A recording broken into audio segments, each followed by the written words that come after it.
Bonjour à tous et merci de nous retrouver dans le cadre de cet entretien pile ou face sur Télématin consacré à l'élection pour la présidence de la Fédération gabonaise de football. Aujourd'hui, nous recevons Blanchard Patin Andoum. 44 ans, présent depuis plus de 10 ans dans le milieu. On le retrouve dans le management de clubs sportifs et de sponsoring de notre football. Celui qui sollicite le suffrage des électeurs le 21 avril prochain n'est pas un inconnu au bataillon. Monsieur Andoum, bonjour. Bonjour, Vanessa. Merci. Alors, d'entrée, première question. Qu'est-ce qui vous a décidé à postuler pour la présidence du comité exécutif de la Fédération gabonaise de football? Comme tous les Gabonais, j'ai assisté au naufrage en fait depuis, on va dire, 5-10 ans du football gabonais. On a constaté des échecs au niveau de l'équipe nationale du Gabon, des équipes nationales. On constate des échecs au niveau des clubs. On constate un manque d'engouement dans les stades de football lorsque l'équipe nationale du Gabon joue, lorsque les clubs jouent. On constate en fait qu'il y a un manque de professionnalisme dans la gestion du football gabonais. Donc tous ces mots en fait mélangés ont fait en sorte qu'il y ait un déclic chez nous en fait. On s'est dit qu'on bénéficie d'une expérience de plus de 15 ans dans la gestion des organisations et des personnes et on est passionné par le football. On a déjà géré des clubs de football, on a géré des organisations en rapport avec le football. Pourquoi ne pas mettre en fait notre expérience au profit du football gabonais? C'est ainsi qu'en s'accordant avec d'autres passionnés du football, d'autres personnes rompues à la chose, on a décidé en fait de nous lancer dans la bataille, dans le combat. D'accord. Alors, initialement prévu le 31 mars, l'élection a été repoussée au 21 avril prochain. Vous êtes avec messieurs Alaba Fall et François Bini, les initiateurs du courrier adressé à la FIFA. Comment avez-vous apprécié la suite donnée à ce courrier? Aujourd'hui, les compteurs sont remis à zéro totalement. Peut-on dire que maintenant, vous y allez de façon plus sereine? Les compteurs sont à zéro, comme vous avez si bien dit. Je pense qu'il y a eu un consensus entre la commission électorale, les différents candidats et la FIFA. On est tombé d'accord sur le calendrier et nous sommes prêts pour l'élection le 21 avril prochain. Si on veut réformer le football, il faut commencer par appliquer les textes. C'est la chose la plus simple. Donc il faut faire cette chose-là en fait, appliquer les textes. Donc c'est tout à fait normalement, naturellement en fait que voilà, j'ai agi. Mais malheureusement pour certaines personnes en fait, agir normalement, c'est agir anormalement. Heureusement encore qu'il y a des personnes qui comprennent qu'il faut respecter les textes. C'est très important. C'est un bon signal qu'on envoie. Voilà, ce chapitre tourné, on va vers l'élection. Nous, on va s'intéresser à votre programme 360 degrés football, riche de 44 pages. Quels sont les grands axes de ce programme? C'est un programme en fait qui s'articule sur trois axes. Le premier axe en fait, c'est de pouvoir apporter plus de ressources financières dans le football. Oui. Comme vous le savez, aujourd'hui, au Gabon comme ailleurs, il faut avoir des finances pour supporter le développement du football. Donc, nous avons mis en place des modèles économiques qui vont nous permettre en fait de pouvoir mieux accompagner le football. Des modèles économiques qui sont basés à la fois sur les contributions traditionnelles extérieures, donc celles de la FIFA, les contributions que nous recevons dans le cadre de nos relations avec l'État, et nous avons mis en place en fait des modèles en fait innovants pour permettre une durabilité en fait dans la gestion du football, qui rendent en fait le football autonome, prospère aujourd'hui et demain en fait. Et c'est ça en fait, ce sont ces modèles là qui vont nous permettre d'avoir plus d'effets, plus d'impact dans, comme on appelle, dans l'organisation du football, notamment au niveau des compétitions des jeunes, des compétitions des femmes, au niveau du support qu'on apporte aux différentes ligues qui ont besoin des moyens financiers, qui ont besoin des équipements, des infrastructures.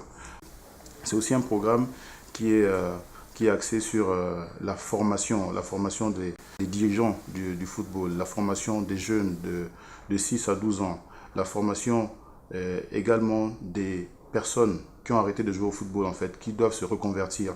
Donc nous on parle de la reconversion par la formation. C'est aussi un programme qui permet de pouvoir réhabiliter l'école de football de Port-Gentil, de créer un centre de formation du football féminin et de créer un centre en fait de médecine avec un partenariat des médecins extérieurs qui pourront venir ici au Gabon, former des médecins locaux dans le domaine du sport et prendre en charge en fait les personnes qui sont des accidentés du football. Vous avez parlé de plus de financement pour le football, mais on sait aussi que le problème du football gabonais n'est pas seulement un problème financier parce que de l'argent, il y en a suffisamment. Quels sont les mécanismes de contrôle que vous allez mettre en place pour les entrées et les sorties? Comme vous le savez, aujourd'hui la FIFA, grâce au président Infantino, octroie sur une période de 4 ans 5 millions de dollars aux associations membres. Ok, ça fait 500 000 dollars pour le fonctionnement et la gouvernance au niveau de la fédération et 750 000 dollars pour l'organisation des compétitions et des infrastructures. Vous savez aussi que la CAF, qui donnait 100 000 dollars, aujourd'hui donne 200 000 dollars à la fois pour la rénovation des infrastructures et pour le football des jeunes. Mais ce n'est pas suffisant quand on regarde en fait les charges qui sont liées au football, quand on regarde en fait l'état dans lequel se trouve notre football, on a besoin de mettre beaucoup plus de financement pour pouvoir soutenir en fait tous ces besoins-là. C'est pourquoi nous, à côté de ces financements traditionnels, on estime en fait qu'il est bon qu'on se batte pour pouvoir créer en fait d'autres sources de financement. J'ai pensé au Fonds national d'aide au sport. Le Fonds national d'aide au sport aujourd'hui, il est basé sur les droits d'assises. Oui. Donc ce sont les droits d'assises qui sont prélevés, qui sont reversés au Fonds national d'aide au sport. Il y a une partie qui est reversée effectivement au Fonds national d'aide au sport. Nous allons nous battre pour qu'il y ait la moitié de ce montant qui soit reversé au football pour soutenir les compétitions à l'échelle nationale dans le football, celles qui sont organisées par la Fédération gabonaise de football. Je pense aussi à la loi de finances 2011 dans laquelle en fait on évoque le mécénat sportif. C'est la possibilité en fait pour la fédération, même pour les clubs, de solliciter du sponsoring et en contrepartie bénéficier de certaines exonérations pour les personnes en fait qui contribuent de façon régulière au financement du football. Mécanismes aussi, d'autres modèles économiques que nous allons mettre en place qui sont beaucoup plus, qui permettent en fait une durabilité, des véritables mécanismes qui vont booster le football gabonais parce qu'on va avoir un championnat qui va se jouer de manière régulière, de manière constante. On aura des footballeurs combatifs, on aura des footballeurs de qualité. Ça fait beaucoup d'argent qui va sortir. Comment on contrôle tout ça? Surtout que on nous a habitués justement à des scandales financiers dans le milieu du football national. Comment vous contrôlez tout ça? La FIFA aujourd'hui, dans le cadre du projet Forward, parle de plus de supervision. Ça veut dire quoi, plus de supervision? Ça veut dire que à chaque fois que la FIFA enverra de l'argent aux associations membres, aux confédérations, elle va mettre plus de contrôle. Donc le contrôle, c'est quoi? C'est chaque argent mis doit être utilisé à bon escient.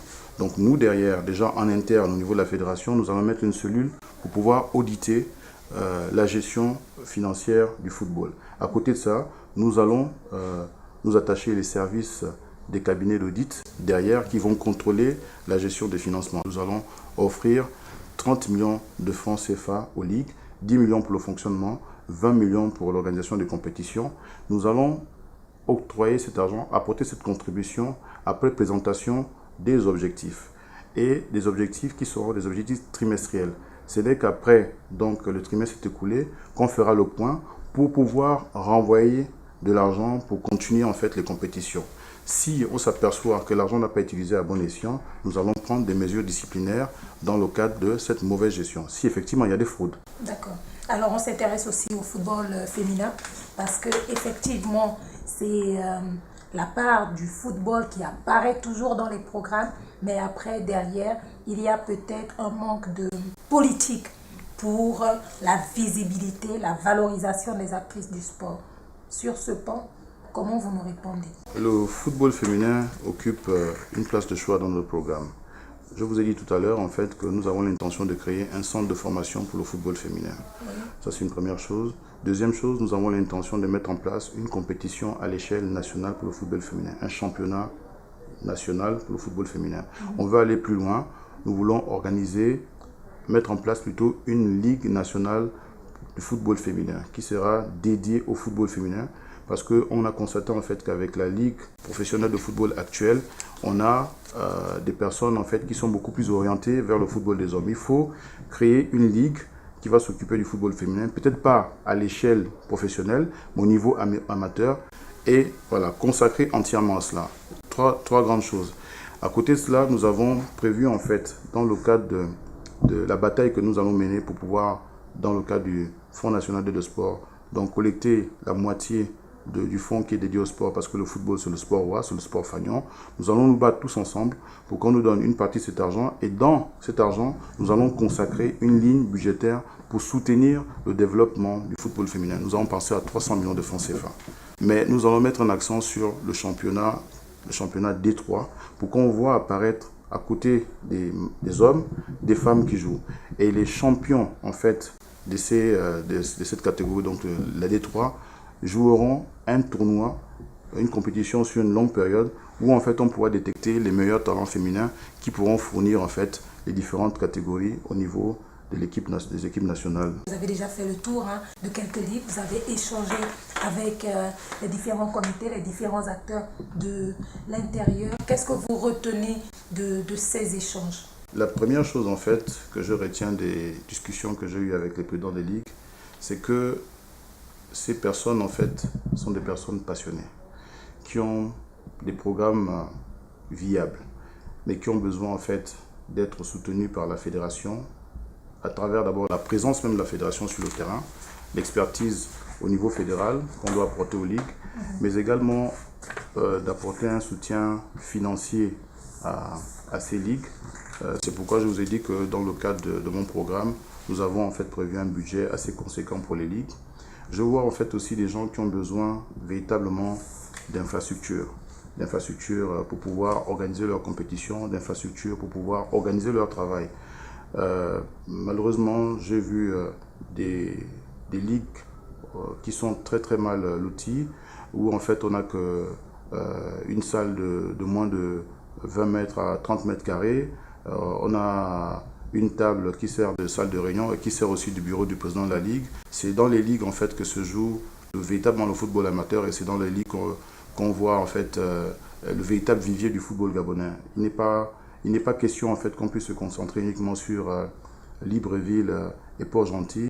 Il est bon en fait qu'on puisse mettre les autres ligues en évidence. Ces ligues-là regorgent de nombreux talents en fait qui peuvent véritablement aider dans le développement du championnat national, dans le développement en fait des équipes nationales du Gabon. Parlant des équipes nationales du Gabon, il y a ce désamour désormais affiché entre la sélection nationale vitrine du football gabonais et le 12e homme. Comment vous pensez réconcilier les Panthères avec le public? Je pense que le problème de l'équipe nationale du Gabon ne se limite pas uniquement à la rupture qu'il y a entre le public gabonais et l'équipe nationale. Je pense qu'il y a plusieurs en fait problèmes. C'est une problématique qu'on a identifiée. On constate en fait qu'il y a des soucis au niveau de l'encadrement technique, il y a des soucis au niveau du comportement de certains joueurs, il y a des clivages, il y a des problèmes au niveau financier, c'est-à-dire que on a constaté qu'il y avait des disparités au niveau des primes qui sont données par exemple à certains joueurs. Il nous est revenu en fait qu'il y a des soucis entre certaines autorités et la fédération gabonaise de football. Je pense que ce problème en fait ne peut pas trouver une solution uniquement à travers moi. Moi je pense en fait qu'il est bon que l'on puisse se retrouver, tous les acteurs du football, qu'on puisse se retrouver et à travers donc un colloque ou un séminaire, on puisse identifier tous les problèmes une bonne fois pour toutes et que l'on puisse en face des problèmes mettre les solutions idoines pour guérir de manière définitive les maux qui minent en fait l'équipe nationale et charger des personnes précises, des personnes compétentes pour pouvoir gérer tous ces problèmes-là. Alors, on vous sait très proche du CF Mounana. HPO serait-il votre mentor? Écoutez, ça me fait rigoler et cette question revient toujours. Je vais vous dire une chose. Monsieur Opianga est mon père. Est-ce qu'un père ne peut pas soutenir son fils dans le cadre d'un combat comme celui-là? Est-ce qu'un fils ne peut pas demander à son père des conseils? Quand on sait encore que son père est dans le milieu du football depuis belle lurette et qu'il a pignon sur rue. Son équipe, aujourd'hui, on va dire, est l'une des meilleures équipes du Gabon. Je ne peux pas le nier. Le nier, ce serait vous mentir. Il me donne des conseils. Nous avons régulièrement des discussions avec lui, comme avec d'autres personnes que je connais très bien qui sont dans le milieu du football. Mais bon, M. Opianga étant une figure de proue dans le football gabonais, tout de suite, en fait, les gens estiment en fait que c'est celui qui a suscité ma candidature. Mais ce n'est pas vrai. Ma candidature a été suscitée à travers les différents constats que je vous ai fait tout à l'heure. Et j'ai été encouragé par des personnes qui sont très proches de moi, qui sont avec moi au quotidien. Nous sommes les candidats du football gabonais, nous ne sommes pas les candidats de quelqu'un. Vous êtes accompagné d'hommes et de femmes. Parlez-nous brièvement de vos colistiers. Comment vous les avez retenus? La plupart sont des hauts cadres dans l'administration publique et dans certaines entreprises de la place. Ce sont des colistiers qui sont composés à la fois de jeunes et des personnes un peu plus âgées. Il y en a parmi eux en fait qui ont directement géré le football gabonais. Il y en a qui ont été dans d'autres fédérations, qui ont été dans les ligues. Il y en a d'autres qui sont directement liés à des clubs de football engagés en championnat de première division et deuxième division. Il y en a qui sont des dirigeants de clubs de troisième division. Donc c'est des personnes en fait qui sont passionnées par le football et qui, en dehors de leurs activités professionnelles, mènent des activités dans le cadre du football. C'est des personnes en fait qui, comme moi, partagent la même vision, celle de rendre le football autonome, prospère aujourd'hui et demain. C'est des personnes qui partagent l'objectif de pouvoir faire renaître le football pour gagner.